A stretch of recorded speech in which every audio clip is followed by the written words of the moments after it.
Welcome to Silverstone, where the penultimate round of the Dunlop Endurance Championship will feature the first of two into the night races.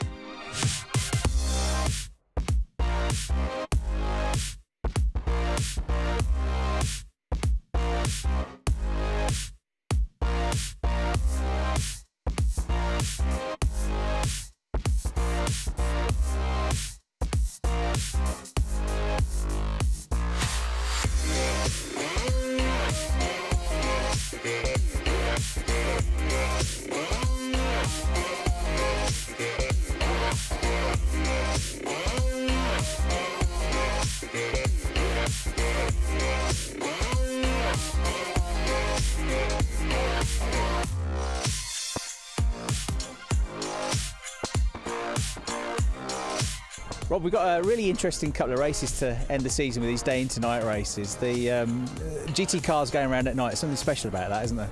There is, yeah. I mean, it's fantastic. I mean, flames, glowing disc brakes, that sort of thing. And of course, with BRITCAR, we've got a huge mix of cars. So yeah, there's quite a lot of overtaking and a few close moments. It was second year organising the championship. Compared to last year, the numbers have increased massively. I think one of the things we've done, we've listened to the competitors. We've sort of said, right, what do you need? What do you want? What do you want at a race meeting? One-day meetings has been brilliant. And I think, yeah, we worked hard on building the lower classes up. It sort of bolsters the field, but also it proves to people that they can come in and race a BRITCAR. You haven't got to spend a fortune on a huge GT3 car. We've worked hard on it. We've got a lot of cars in, so we're looking good for next year. Making its debut this weekend is this Aston Martin Vantage, run by EDF Motorsport and driven by three-time mini champion Ben Seyfried and newcomer Mal Sandford. This is actually my first race in this car. I've done some, obviously some licence and signature races in Portugal, where I live, and we've been lucky enough to get some initial sponsorship from the TUERI Foundation, and also United Nations are currently running the Clean Seas program. They're really trying to tidy up the ocean, and we're all about supporting that, so it's great. What are you expecting from the race once the light starts to fade later on? I'm going to do the first stint, so nothing like doing the start in the first race in this car, but I think Ben will be better suited at night, and I dare say he'll be doing a little bit of catching up. At the end of the day, the next two races, this and Brands Hatch, is all about me getting to grips with the car in the race, and I just want to bring a clean car home. Of Sprint Championship frontrunners Roland Hopkins and Matt Boyce. So as dusk sets in here at Silverstone, the cars come around ready for the rolling start there, sharing the sixth row of the grid that came in of Rick Nevison. Here we go then, ready for the penultimate round of the 2017 Dunlop Endurance Championship. To the right of your picture, the pole sitter Stefano Lini. Great start from the Mercedes from fourth. That's going to be second place for Richard. Now we're going to get a replay of the start on board with Sarah Moore, who started 17th and got a rocket ship start, drawing alongside the Aston Martin Vantage of newcomer Mal Sandford. And ahead is the Alfa Romeo of Barry McMahon.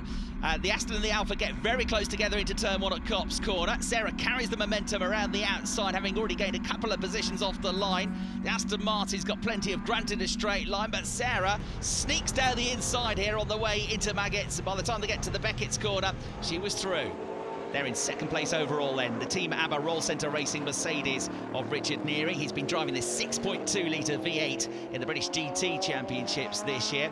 And there is a former British GT champion back in 2000. Callum Lockheed was the overall title winner before then becoming a multiple BRITCAR champion. He's third overall, fourth place overall for the championship leaders in endurance. MJC Furlonger, the Ferrari of Wick Gamsky, which will hand over to Ross Wiley for the second part of the race. And this then still nose to tail, the battle for fifth, sixth and seventh positions between the three Team Hard Ginettas.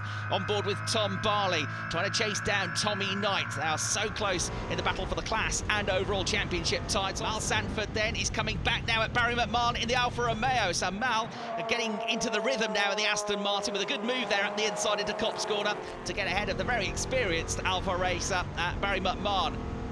Mal accelerates then out of Copse Corner, but he's not shaken off Barry McMahon just yet, and the Alfa 156 whips back down the inside into Maggots. They go right through Beckett's now, where they turn off the Grand Prix circuit. Already the low sunlight is starting to be an issue for the drivers, glaring at them through certain corners. The Alfa just a bit twitchy as it accelerates out onto the Wellington Straight. The Aston Martin is now coming back at him, and the EDF Motorsport car gets the position back as they head towards Brooklands. And look at this fight between the Ginettas.